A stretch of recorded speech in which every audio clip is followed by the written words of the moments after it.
A few years before Peter Jackson gave us the Lord of the Rings trilogy, he'd been working up to it with stories that were much crazier and more fun. One of these projects was the 1996 film The Frighteners, a remarkable entry into the fun supernatural genre with dark undertones. The fact that Peter Jackson was dedicated to detailing his characters was visible from right here. Even Jeffrey Combs' Hitler-like haircut is something that cannot be easily forgotten. But then there's the character of Johnny Bartlett, one of the film's two villains, and played masterfully by Jake Busey. Let's revisit The Frighteners again and look into the details of the serial killer Johnny Bartlett and his transformation into the Grim Reaper. Before we go into our explanation, we have a very small request. If you like our content, please support us by subscribing to our channel. This is a small click for you, but for us it means a lot. Thank you. Let's begin.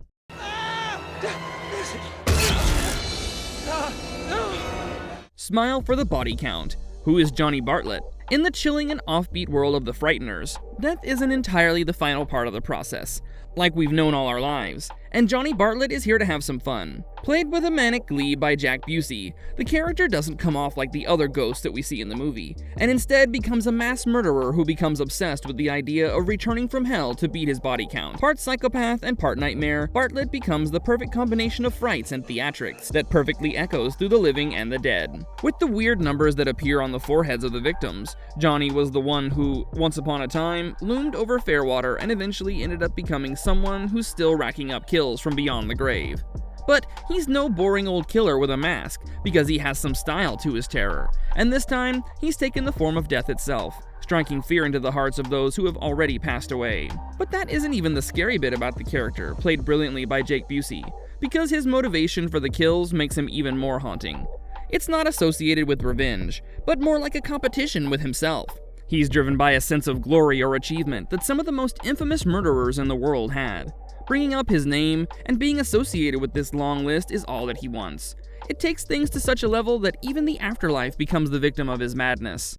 Becoming the Grim Reaper. Long before the Grim Reaper went around haunting lives in Fairwater, there was the flesh and blood form of Johnny Bartlett, a disturbed young fellow with a crazy obsession. Bartlett was obsessed with body counts, and he held serial killers the way you would have rock stars, and he aspired to be counted amongst them.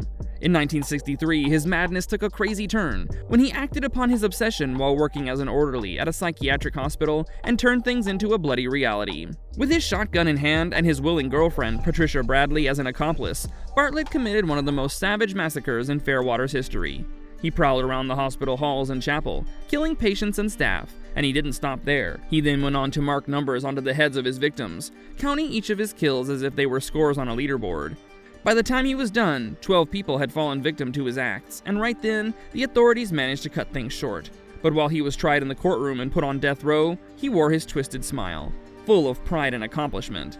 While he was sent to the electric chair, Patricia was sentenced to prison as she claimed her innocence during the trials. There, as he was seated on the electric chair, and the voltage surged through his body, he let out a final haunting statement. "One more than Starkweather," referencing the acts of a real-life murderer by the name of Charles Starkweather. But Johnny Bartlett wasn't done with his work as his soul descended to hell. Still, his ambition remained, and it was here that he found inspiration amongst the damned. With a variety of murderers surrounding him, his ego inflated and the obsession only grew. So Johnny wasn't done yet. In 1990, Patricia was released from prison, and even though she started living with her mother and remained under domineering control, her loyalty to Johnny was gone. Yet she tried to reach out to him from the afterlife. She contacted him with the Ouija board, and finally her calls were answered. Johnny returned as a vengeful spirit from the underworld, stronger than before and cloaked by death. While it felt like it was impossible for him to do anything in his present form, Johnny figured out a solution, and he learned a trick that allowed him to become something far more terrifying than a mere ghost. He could manipulate his ectoplasmic form to become a cloaked and skeletal Grim Reaper, the Soul Taker, as the others in the spirit world called him.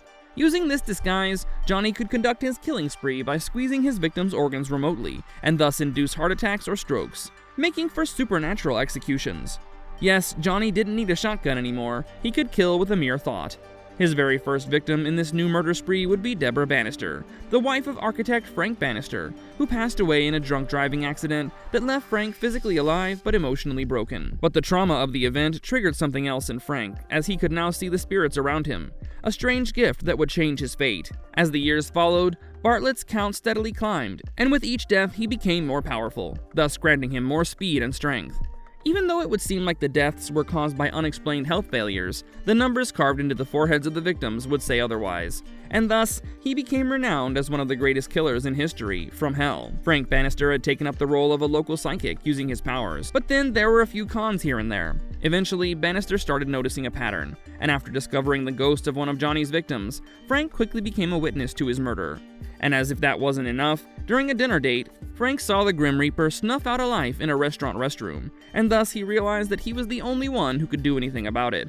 The authorities saw something else, as they instantly pegged him as the prime suspect in this series of mysterious murders. As he delved deeper into the truth of the matter, Bartlett and Patricia were finally reunited, and after she finally earned her freedom from her mother, she joined Johnny's side. She didn't think twice before committing to the role by murdering her mother, and then continued to do the same to Lucy Linsky. Frank fled along with Lucy, and they both reached the hospital site, the very place where Johnny had earned his first achievement as a serial killer, and it became the perfect final arena for their confrontation. Patricia used her shotgun to go after them, and managed to kill the FBI agent who had been investigating Frank. Then she proceeded to choke Frank to death with her shotgun, but just like Johnny, death wouldn't be the end of Frank. As his soul separated from his body, Frank took one final chance and grabbed Patricia's spirit, and dragged her with him to the corridor of life. This ethereal realm tunnel connected the living world to the afterlife, as Bartlett gave chase to save his lover. But it turns out that fate had different plans for Frank, as his spirit friends asked him to step back, and the corridor that felt like a piece of heaven soon turned into the grotesque maw of a giant worm-like creature. Yes, it was hell. Johnny Bartlett and Patricia Bradley were pulled right into the belly of the worm-like creature, as the gates of hell closed behind them for good.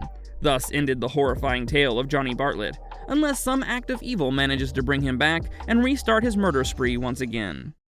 The real-life horror behind Johnny's madness. When Peter Jackson decided to make this film, he was sure he wouldn't just make another horror comedy. However, while some elements of the character provide a cinematic effect, there's no surprise that it's based on the case of the real-life killer that Bartlett was competing with, Charles Starkweather. Like a twisted nightmare, the American horror began in 1938 in Lincoln, Nebraska, as Starkweather was born as the fourth of 7 children in a working-class family. The financial strain he saw in his family from a young age filled him with resentment. Eventually, he would also be bullied in school because of his speech impediment, resulting in rage that he would keep bottled up inside of him. By the time he was a teenager, he had finally started putting a trail of blood across Nebraska and Wyoming, turning into a volatile and dangerous figure.